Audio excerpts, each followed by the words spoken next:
Good morning, student. How are you? I hope all of you are safe at your home and you are going with your studies. So, dear students, now today's topic is momentum and second law of motion. Students, we have seen in the previous section that is first law of motion defines a term that is called as force. And the definition of the force is only qualitative. Definition of the force is qualitative. Qualitative means it describes the quality of a force, that it is only responsible for changing a state of a body. This is the quality of a force. Now in this topic, momentum and second law of motion, we will see that the Newton's second law of motion measures the force acting on a particular body to change its state of rest or state of uniform motion. Means how the external force, how much the external force is acting on a particular body, that is a great question mark in your mind. So this will be clarified after going through the momentum and second law of motion. Right? So let us start. Here there are two terms, momentum and second law of motion. So let us first describe what is momentum. What is momentum? Unless we go through the term momentum, we cannot understand the Newton's second law.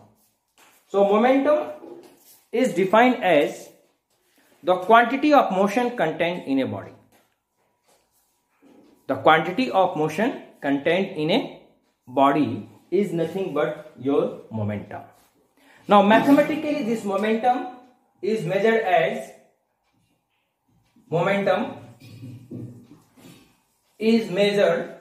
that how much quantity of motion is contained in a body by the formula mv. Right? So momentum is a quantity of motion contained in a body, and that is measured by the formula product of mass and velocity, where m is the mass of the body, and v is the velocity of the body. And from this equation you can see that if the mass increases, the momentum will increase, or if the velocity increases, the momentum will increase. If the mass decreases, momentum will decrease. If the velocity decreases, momentum will also decrease. Right? So momentum is dependent on mass and velocity. Now momentum is represented by a small letter p with an arrowhead over it. The letter p with an arrowhead over it represents that the momentum is a vector quantity. Vector quantity. Momentum is a vector quantity. Those quantities which requires magnitude as well as direction for their complete description are called as vector quantity. So momentum is one of the vector quantity. Here you see velocity is also a vector quantity. So we can represent this velocity with similar notation, v with an arrow overhead. So it means that this v with arrowhead represents a vector quantity. A vector quantity. But in this equation, momentum is equal to, simply I have written mass multiplied with velocity. This means that this is the magnitude of the momentum. Magnitude of momentum.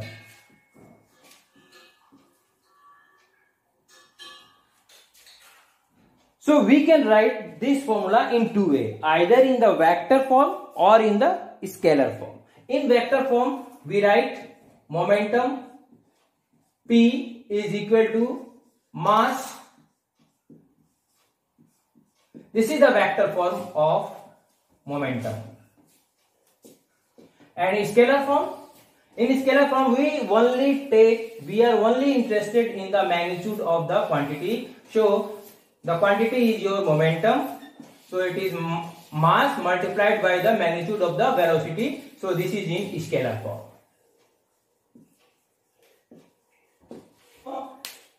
Here it is important to note that the momentum is dependent on mass as well as the velocity.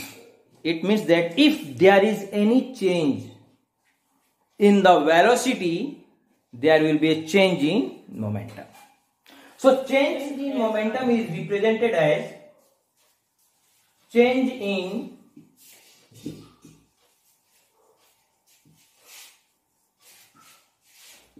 momentum, that is, it is represented as dp. dp means small change.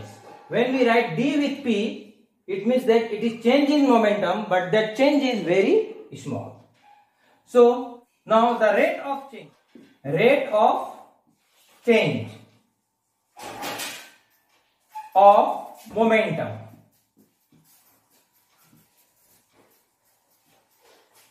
Whenever we say the rate of change, then we divide that particular quantity with respect to time. यहां पर हमने क्या लिखा है? Rate of change of momentum. इसका मतलब कि हम इस स्मॉल चेंज dp को हम स्मॉल टाइम इंटरवल dt से डिवाइड कर देंगे. So dp upon dt is nothing but your rate of change. ऐसा unit of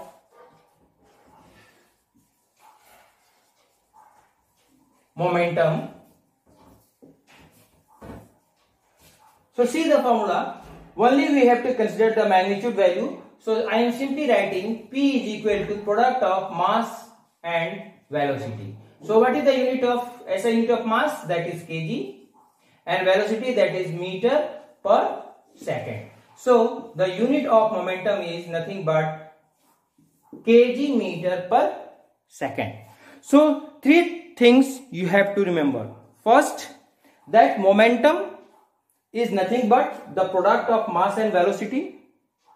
It is a vector quantity. Its SI units is kg meter per second. It states that the rate of change of momentum is directly proportional to the applied force, and the change of momentum is in the direction of force. This Newton's second law consists of two parts. The first part, force is directly proportional to rate of change of momentum, or you can write rate of change of momentum is directly proportional to the applied force. Okay, the direction of the change in the momentum is in the direction of the applied force. So this is the statement. So I means that if the applied force increases, dp upon dt also increases, and if the applied force decreases, dp upon dt also decreases. So this is direct proportion ratio, right? Quality of the force is mentioned in the Newton first law, right? Now the second law is all about the quantitative definition of force. So how much force is acting on a particular body, that will be measured by Newton's second law. This is what means by quantitative definition of force. So now according to Newton's second law, we measure the force F is equal to product of mass and acceleration. This is a very important result given by Newton's, and this is the result of the Newton's second law. So we measure the force.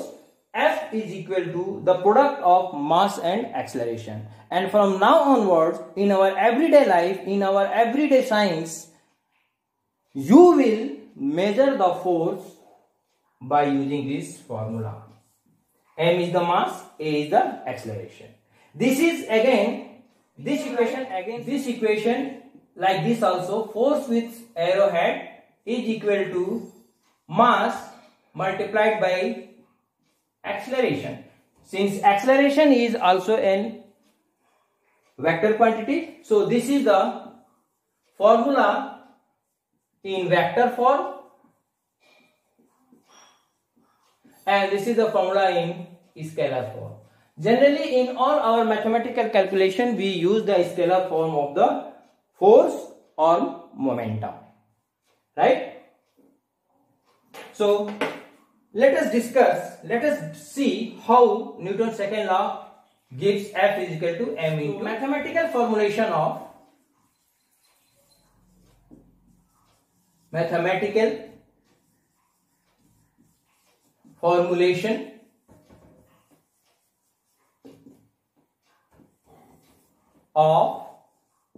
Newton's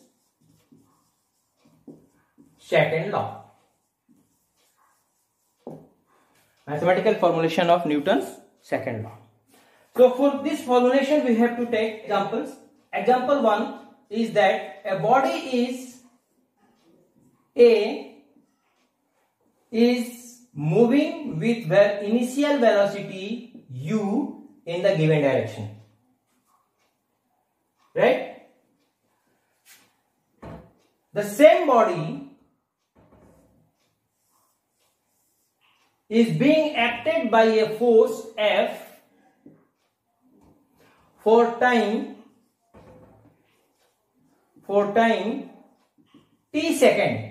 This force acts on this body for time t seconds. Then the initial velocity u of the body becomes v, which is nothing but the final velocity after the application of this force. Now this is the initial case, and this is the after the application of force, that is the final case. So for initial case, if you want to measure the momentum in this body, the momentum P will be your mass M of the body multiplied by its velocity, and here the velocity is initial velocity, that is u, and here the momentum P will be equal to, the mass remains unchanged, so the mass of the body, we have taken the same object, multiplied by the velocity of this after the application of force, that is v, which is nothing but your final velocity. Now this is your momentum, initial momentum, and this is your final momentum. So let us give the initial momentum as Pi and final momentum as Pf. So what is the change? Therefore, change in momentum, change means difference, that is dP is equal to final momentum Pf minus initial momentum Pi. Final minus initial. Final जाहिर सी बात है कि अगर हमने force लगाया है तो ये फाइनल मोमेंटम ज्यादा होगा, तो ज्यादा में से हम initial momentum means lower momentum को हम सब्ट्रैक्ट कर देंगे, तो जितना बचेगा वही हमारा चेंज इन मोमेंटम होगा. So this is your change in momentum. Okay, now rate of change,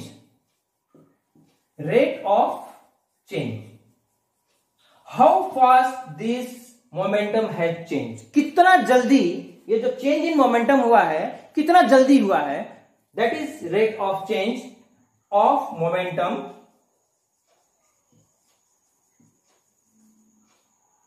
is nothing but your, as you know, dp upon dt. So what is dp? Pf minus pi, so that is dt. And what is dt? Here we have taken the initial. For initial we take time t is equal to 0, and for final we have taken time t is equal to t second. So the dt is nothing but change in time. Change in time from initial to final. तो final definitely it will be more. So final में से हम initial को घटा देंगे, means t minus 0 कर देंगे, तो क्या बचेगा हमारे पास? t बचेगा. तो ये हो जाएगा हमारा pf minus pi upon t. Right? So force dp upon dt, rate of change, this is equal to tf minus pi upon t. Okay? So applying the law, what we get? Force is directly proportional to rate of change dp upon dt. So instead of dp upon dt, I am writing pf minus pi upon t. Right? Now when we remove this proportionality constant, you know we keep always a constant and the sign becomes equality. So this constant is equal to k times of pf minus pi upon t. Here the constant we take is denoted by small k. Okay, so f is equal to small k times of pf minus pi upon t. Now what is pf? Final momentum. Final momentum in terms of mass and velocity, that is m into v, and initial momentum in terms of mass and velocity, m into u upon t. Is it? So this is again k times of mv minus mu upon t. Taking m as common,